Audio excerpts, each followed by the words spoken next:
Hello, my dears. Once again, I am over here with yours, chapter number 4, class 9th, part 3rd, climate. तो आजकल हम लोग climate के बारे में पढ़ रहे हैं और भारत का क्लाइमेट कैसा है उसके बारे में पढ़ लिया है। तो आइए और हम इसके आगे स्टडी करते हैं। The monsoons are experienced in the tropical area रफली between 20 degree north and 20 degree south. जो मानसून का प्रभाव है वो ट्रॉपिकल एरियाज़ में, मीन्स जिनको हम उष्ण कटिबंधीय क्षेत्र कहते हैं, ठीक है। तो मानसून कहाँ रहता है? ट्रॉपिकल एरियाज़ के 20 डिग्री नॉर्थ और 20 degree south. Okay, to understand the mechanism of the monsoon, monsoon का जो मैकेनिज्म है, प्रक्रिया है, उसको समझने के लिए the following facts are important. उसको हम और बेटर वे में समझ सकते हैं, उसके लिए निम्नलिखित फैक्टर्स को भी समझना ज़रूरी है। तो आइए, the differential heating and cooling and land and water.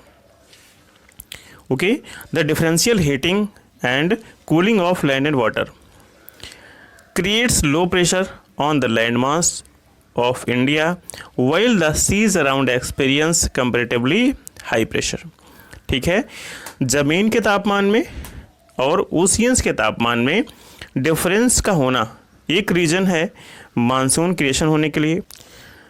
The shift of the position of inter tropical convergence zone, जो इंटर ट्रॉपिकल कन्वर्जेंस जोन होती है, ठीक है, ये कहाँ खिसक जाती है? गर्मियों में ओवर द गंगा प्लेन्स, ठीक है, गर्मियों में ये गंगा प्लेन्स की तरफ खिसक जाती है और इसकी पोजीशन इक्वेटर से 5 डिग्री नॉर्थ में रहती है, ठीक है। इसको हम monsoon trough during the monsoon season, monsoon season के दौरान इसको मानसून गर्त भी कहते हैं। Next is the presence of high pressure area east of Madagascar. Madagascar के पूर्व में कैसा प्रेशर क्रिएट होता है? High pressure area approximately at 20 degree south over the Indian ocean. और ये लगभग क्षेत्र कहाँ पे होता है? इंडियन ओशन के 20 डिग्री दक्षिण की तरफ। The intensity and position of this high pressure area affects the Indian monsoon. इसकी जो इंटेंसिटी होती है, ठीक है, तीव्रता होती है, और इसकी position, this high pressure area affects the Indian monsoon. तो ये जो हाई प्रेशर एरिया होता है ये भारतीय मानसून को प्रभावित करता है। Okay, the Tibetan plateau gets intensely heated. Tibet का जो पठार है बहुत अधिक गर्म हो जाता है ड्यूरिंग समर, गर्मियों के दौरान, which results in strong vertical air currents, जिससे बहुत ही तेज स्ट्रॉन्ग वर्टिकल करेंट्स चलती है, ठीक है। And the formation of high pressure over the प्लेटू, और प्लेटू के ऊपर उच्च वायुदाब का निर्माण करती हैं at about 9 kilometre above sea level. समुद्र सतह से लगभग 9 किलोमीटर के ऊपर ये बहती हैं और उच्च वायुदाब का निर्माण करती हैं। The movement of the westerly jet stream, जो वेस्टर्ली जेट स्ट्रीम है उनका मूवमेंट भी प्रभावित करता है to the north of the Himalaya, ठीक है। तो जो वेस्टर्ली जेट स्ट्रीम बहती हैं हिमालय के उत्तर में, and the presence of the tropical easterly jets, ठीक है, और जो ट्रॉपिकल ईस्टर्ली जेट्स होती हैं उनकी उपस्थिति होती है over the Indian peninsula during summer, गर्मियों के दौरान, ठीक है। तो गर्मियों के दौरान हिमालय के उत्तर में जेट धाराएँ बहती हैं और हमारे भारत के ऊपर उष्णकटिबंधीय है ट्रॉपिकल ईस्टर्ली, ठीक है, पूर्वी जेट धाराओं का प्रभाव होता है। तो ये भी कारक होता है, रीजन होता है मानसून का। Okay, apart from this it has also been noticed, इसके अलावा ये भी ध्यान दिया गया होगा, changes in the pressure condition over the southern ocean, जो दक्षिणी ओशियंस हैं उनके प्रेशर दाब में भी परिवर्तन आता है। आल्सो इफेक्ट द मानसून, जिससे क्या होता है? मानसून प्रभावित होता है। Normally when the tropical eastern south Pacific ocean experience high pressure, normally when जो ट्रॉपिकल ईस्टर्न साउथ पैसिफिक होता है यहाँ क्या होता है, हाई प्रेशर होता है। Then the tropical eastern India experience low pressure. ठीक है, जो पैसिफिक ओशियन का दक्षिणी हिस्सा है वहाँ कैसा प्रेशर क्रिएट होता है, high pressure. And the tropical eastern Indian ocean experience low pressure, और भारत का जो ट्रॉपिकल ईस्टर्न इंडियन ओशियन है वहाँ लो प्रेशर क्रिएट होता है। But in certain years there is a reversal in the pressure condition, लेकिन पिछले कुछ सालों में क्या हुआ है, इसमें परिवर्तन आया है। And the eastern Pacific has lower pressure in comparison to the eastern Indian ocean. ठीक है, तो हमारा जो ईस्टर्न इंडियन ओशियन है, ठीक है, पूर्वी हिंद महासागर, उसकी अपेक्षा जो ईस्टर्न पैसिफिक ओशियन है, ठीक है, उसका अधिक लो प्रेशर रहता है। हमारे पूर्वी हिंद महासागर की अपेक्षा पूर्वी पैसिफिक ओशियन का प्रेशर अधिक लो रहता है। This periodic change is in pressure, ये जो प्रेशर में बदलाव आया है, पीरियोडिक चेंज आया है, this condition is known as the southern oscillation और एसओ, इसे दक्षिणी दोलन के नाम से जाना जाता है अथवा एसओ के नाम से। The difference in pressure over Tahiti Pacific ocean 18 degree south to 149 degree west, and Darwin in north Australia Indian ocean 12 degree 30 minute south to 131 degree east is computed to predict the intensity of the monsoon। ये जो pressure create होता है इसमें जो difference होता है, Tahiti में जो पैसिफिक ओशन में बनता है 18 degree south to 149 degree west, and Darwin north Australia में इंडियन ओशन में जो प्रेशर क्रिएट होता है 12 degree 30 minute south to 131 degree east. ठीक है, इस प्रेशर के डिफरेंस से हम क्या करते हैं, is computed to predict the intensity of the monsoon. Monsoon की जो इंटेंसिटी होती है, ठीक है, उसका अनुमान लगाते हैं। If the pressure differences were negative, अगर उसके दाब का जो अंतर है वो नेगेटिव है तो it would means below average and let monsoon. तो इसका मतलब ये जो मानसून है वो औसत से कम होगा और देर से आएगा। ओके,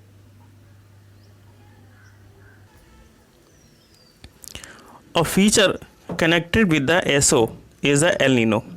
ESO से एक लक्षण जुड़ा हुआ है, गुण जुड़ा हुआ है, that is El Nino। A warm oceanic current, ये क्या है, गर्म जलधारा है, that flow past the Peruvian coast in place of the cold Peruvian coast every 2 to 5 years। ये प्रत्येक 2 से 5 सालों में पेरू के तट पे जो ठंडी जलधाराएं बहती हैं उनके स्थान पे ये गर्म जलधाराएं बहने लगती हैं, जिसको हम एल नीनो कहते हैं। Okay, the changes in pressure conditions are connected to the El Nino. जो परिवर्तन आता है प्रेशर्स में, प्रेशर की कंडीशंस में जो परिवर्तन आता है ये किससे जुड़ा हुआ आता है, एल नीनो से। Hence the phenomenon is referred as ENSO, इसीलिए इस फेनोमेनन को हम क्या कहते हैं, एंसो कहते हैं। ENSO stand for what, El Nino southern oscillation.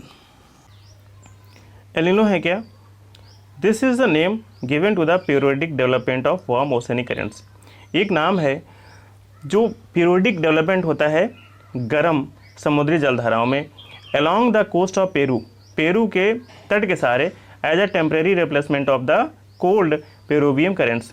जो ठंडी धाराएं बहती हैं पेरू के तट के सहारे, ठीक है, उसी में रिप्लेसमेंट कर देती हैं ये गर्म जलधाराएं। ठंडी के स्थान पे प्रत्येक 2 या 5 वर्षों में ये धाराएं बहने लगती हैं, जिनको हम एल नीनो कहते हैं। El Nino is a Spanish word meaning the child. El Nino क्या है, ये स्पेन की भाषा से लिया हुआ शब्द है जिसका मतलब होता है child, and refers to the baby Christ.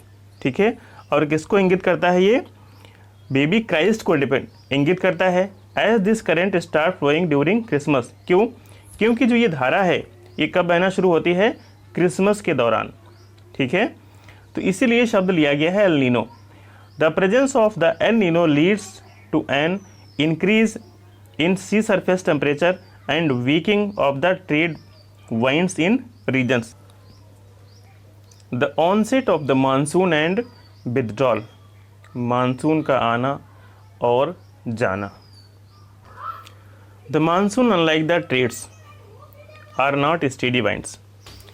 जो मानसूनी हवाएं होती हैं वो व्यापारिक जो हवाएं होती हैं ट्रेड वाइंड्स, उनकी अपेक्षा ये नियमित नहीं होती, लेकिन ये कैसी होती हैं, but are pulsating in nature, ये प्लास्टिंग नेचर की होती है.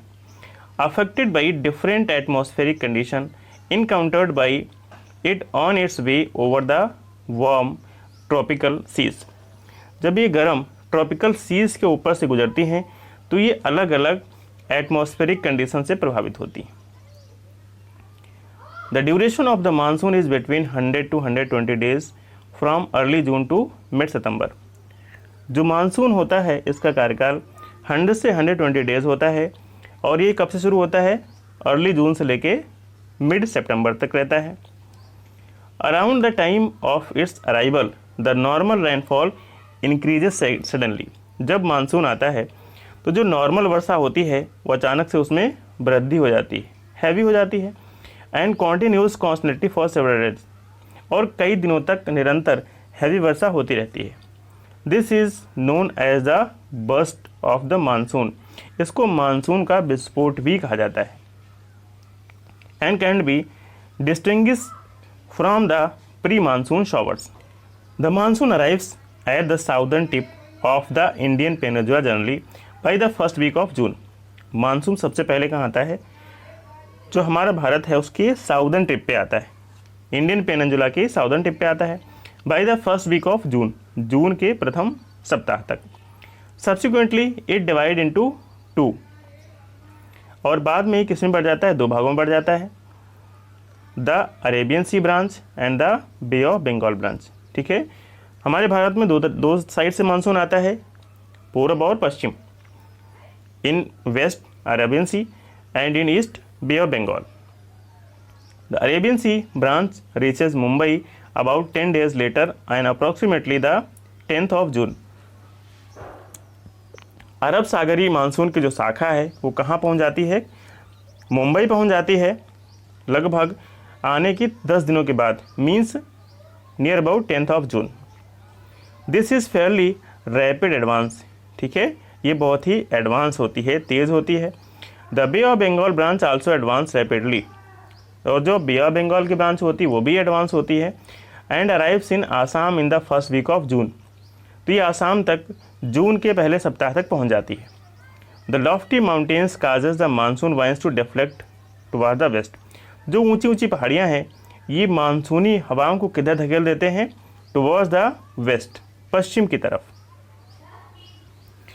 ओवर द गंगा प्लेन, तो ये पश्चिम की तरफ कहाँ चली जाती हैं, गंगा के मैदानों में. By mid June the Arabian C branch of the monsoon arrives over Saurashtra, Kutch and the central part of the country. और जो मिड जून तक अरेबियन सी ब्रांच है ये कहाँ आ जाती है, Saurashtra, Kutch and central part of the country. ठीक है, सौराष्ट्र कच्छ में और हमारे देश के मध्य के भाग में आ जाती है. The Arabian C and the bay of Bengal branches of the monsoon merge over the north western part of the Ganga plain. Arabian C branch और बे ऑफ बंगाल की ब्रांच दोनों आपस में मिल जाती हैं, मर्ज जाती हैं. कहाँ, जो गंगा के मैदान है उसके उत्तर पश्चिम में. Delhi generally receive the monsoon showers from the bay of Bengal branch by the end of June. तो डेट लगभग नियर अबाउट कितनी है, tentative dates 29th of June. By the first week of July western Uttar Pradesh, Punjab, Haryana and eastern Rajasthan experience the monsoon. और जुलाई के first week तक पश्चिमी Uttar Pradesh, Punjab, Haryana, eastern Rajasthan, इन क्षेत्रों में मानसून की जो बारिश होती है वो होने लगती है. By mid July the monsoon reaches Himachal Pradesh and the rest of the country. Mid जुलाई तक मानसून हिमाचल प्रदेश तक पहुंच जाता है और बाकी देश के दूसरे हिस्सों में पहुंच जाता है. विड्रॉल और the retreat of the monsoon is more gradual process. कह रहा है मानसून का जाना, ठीक है, या उसका ख़त्म होना, ये बहुत ही ग्रेजुअल प्रोसेस है। The withdrawal of the monsoon begins in the north western state of India by early September. Monsoon का वापस जाना भारत के उत्तर पश्चिमी राज्यों से शुरू होता है सितंबर की शुरुआत से। By mid September it withdraws completely. Mid सितंबर आते आते ये कंप्लीट रूप से ख़त्म हो जाता है। From the northern half of the peninsula, तो जो हमारे भारत का उत्तरी हिस्सा है, नॉर्दर्न पेनिनसुला है, तो वहाँ से मानसून कब से कब तक ख़त्म हो जाता है? By mid October it withdraws completely, ठीक है। अर्ली सितंबर से लेके मिड अक्टूबर तक ये कम्प्लीटली फिनिश हो जाता है, जो उत्तरी पेनिनसुला है। The withdrawal from the southern half of the peninsula is Fairlie rapid, और जो साउदर्न पेनिनसुला है वहाँ जो इसका मानसून का विड्रॉल होता है वो थोड़ा स्लो होता है। By early December the monsoon has withdrawn from the rest of the country, तो दिसंबर के शुरुआत तक जो बाकी शेष हमारा देश का हिस्सा बचता है वहाँ से लगभग ये कंप्लीट रूप से ख़त्म हो जाता है। Okay, the islands receive the very first monsoon showers, जो हमारे द्वीप होते हैं वहाँ मानसून की सबसे पहली वर्षा होती है। Progressively from south to north, और किधर से किधर को होती है? दक्षिण से उत्तर की तरफ। From the first week of April to the first week of May, April के फर्स्ट वीक से लेके मई के फर्स्ट वीक तक होती। The withdrawal takes place progressively from north to south from the first week of December to the first week of January, और जिसका withdrawal होता है मीन्स मानसूनी हवाओं का वापसी भी लगभग कैसी होती है? दिसंबर के फर्स्ट वीक से लेके जनवरी के फर्स्ट वीक तक किसी की डायरेक्शन में होती है? उत्तर से दक्षिण, नॉर्थ टू साउथ इसकी वापसी होती है। Okay, north to south.